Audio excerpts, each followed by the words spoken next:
Equivalent resistance. Equivalent resistance क्या होता है? तो हमारे पास यदि बहुत सारे रेजिस्टेंस हो और उसकी जगह पे एक सिंगल रेजिस्टेंस को रिप्लेस करना हो, तो उस सिंगल रेजिस्टेंस को हम इक्विवेलेंट रेजिस्टेंस कहते हैं। जब उस सिंगल रेजिस्टेंस को हम सेम पोटेंशियल डिफरेंस के अक्रॉस कनेक्ट करते हैं तो सर्किट में सेम करंट फ्लो करता है। What I am trying to tell, I will first write down the definition here. So the definition is that when a single resistance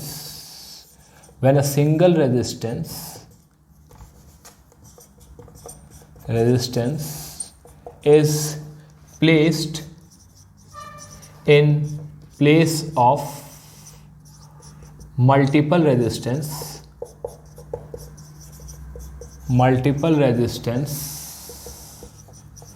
such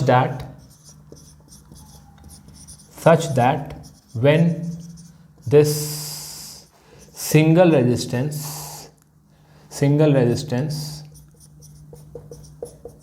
is connected across same potential difference as multiple resistance,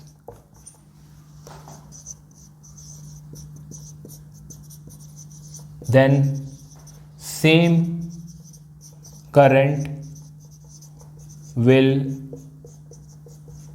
flow। सो मेरा कहने का मतलब क्या है यहाँ पे कि यदि हमारे पास लेट्स से एक रेजिस्टेंस है, इसके आगे दूसरा रेजिस्टेंस है, तीसरा रेजिस्टेंस है, चौथा रेजिस्टेंस है, पांचवा रेजिस्टेंस है, छठा रेजिस्टेंस है, इस तरह से बहुत सारे रेजिस्टेंस है, मल्टीपल रेजिस्टेंस है, और इस मल्टीपल रेजिस्टेंस को हम एक बैटरी से कनेक्ट कर देते हैं। लेट्स से हम इसे एक बैटरी से कनेक्ट कर दिए, इस बैटरी का जो पोटेंशियल है वो V है। तो जैसे ही इसे हम बैटरी से कनेक्ट करते हैं, लेट्स से ये R1, R2, R3, R4, R5, R6 है। जैसे ही इसे बैटरी से कनेक्ट करते हैं, मान लीजिए इसमें I करंट फ्लो करने लगता है, तो इन सब रेजिस्टेंस के जगह पे एक सिंगल रेजिस्टेंस यदि हमें लगाना हो तो उसका वैल्यू क्या है? जब हम इसे सेम बैटरी से कनेक्ट करेंगे तो सेम करंट I फ्लो करना चाहिए। कहने का मतलब कि हमें एक सिंगल रेजिस्टेंस चाहिए, जब हम उसे सेम बैटरी से जिसका पोटेंशियल डिफरेंस V है उससे कनेक्ट करें तो सेम करंट I फ्लो करे। तो ऐसे रेजिस्टेंस को हम इक्विवेलेंट रेजिस्टेंस कहते हैं, क्योंकि ये बहुत सारे मल्टीपल रेजिस्टेंस की जगह एक सिंगल रेजिस्टेंस लगा के काम चलाया जा सकता है। सो हमारा जो आगे का डिस्कशन होगा ये इसी पे होगा कि how to find out the equivalent resistance. Is how to find out this equivalent resistance. So how to find equivalent resistance.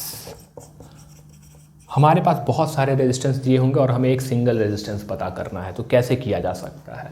So there are multiple method. पहला मेथड जो होता है उसे कहते हैं series and parallel combination.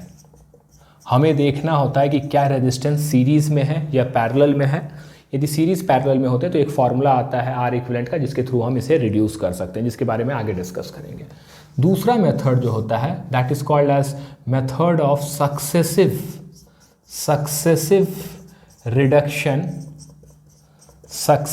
Reduction using series and parallel.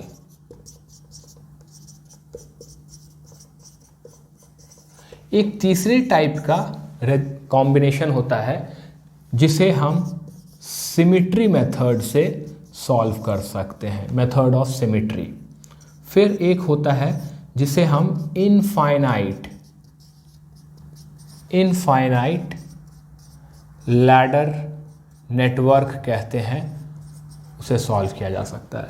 जब ये सब कुछ नहीं अप्लाई हो तो एक फाइनल ब्रह्मास्त्र होता है जिसे हम कहते हैं KCL KVL method, Kirchhoff's current law, Kirchhoff's voltage law method. थोड़ा लेंदी होता है बट आंसर हमें ये जनरेट करके दे सकता है। So next our focus will be to learn all these methods.